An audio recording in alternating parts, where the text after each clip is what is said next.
వచ్చాను. హాస్పిటల్ నిమిత్తమే వారిని తీసుకొచ్చామండి.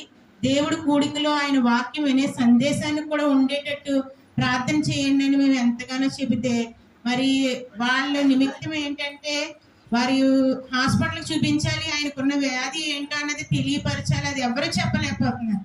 అయితే ఎంఆర్ఐ స్కానింగ్ చేయాలండి, సిటీ స్కానింగ్ చేయాలి అని వాళ్ళు ఎంతగానో ఆలోచిస్తూ ఉంటుంటే, మరి సహోదరి మా పిన్ని గారి ద్వారాగా GGH లో నైట్ 8 గంటల నుంచి 9 గంటల లోపల అని చెప్పారు ఆవిడ. ఆయన 8:30కి వెళ్ళారు.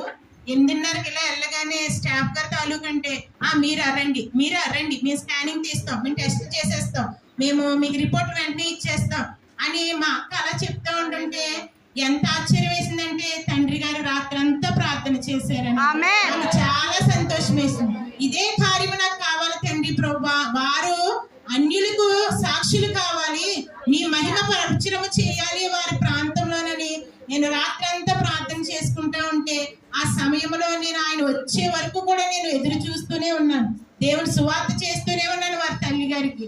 వారి తల్లిగారు అంటున్నారు, నా బిడ్డ నా ఇంట్లో ఉన్న పరిస్థితి మీ అమ్మగారు తెలియపరిస్తే నేను గుడికి వస్తానని అన్నారు. హల్లెలూయా. మరి మెట్ల మీద కూర్చున్న వ్యక్తి ఒక సాక్షిగా నిలబడతారు ఆవిడ. మరి ఆమె మనసులో ఏదైతే అవమాన రీతిగా పాలైపోతుంది, యేసుబాబు నా కుటుంబాన్ని అవమానభరితంగా చెయ్యకు అని అన్న మాట నేనే అనుకున్నాను. ఆ మాట అమ్మగారు తెలియపరిచారు. హల్లెలూయా.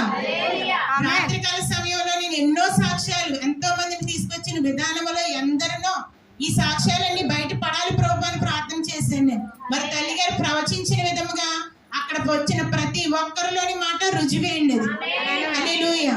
మరి ఆ బిడ్డ కూడా ఒప్పుకున్నారు. ఆ రాత్రికాల సమయంలో మా బావగారు కూడా లక్ష్మీపురం ప్రాంతానికి మీరు మమ్మల్ని ఆహ్వానించినట్లుగా నేను మిమ్మల్ని ఆహ్వానిస్తున్నాను, మా మందిరంలో నుంచి ఒక సువార్త వెళ్ళాలని నేను ఆశపడినట్టుగా వారి గృహానికి కూడా వీరిని ఆహ్వానించారు. హల్లెలూయా.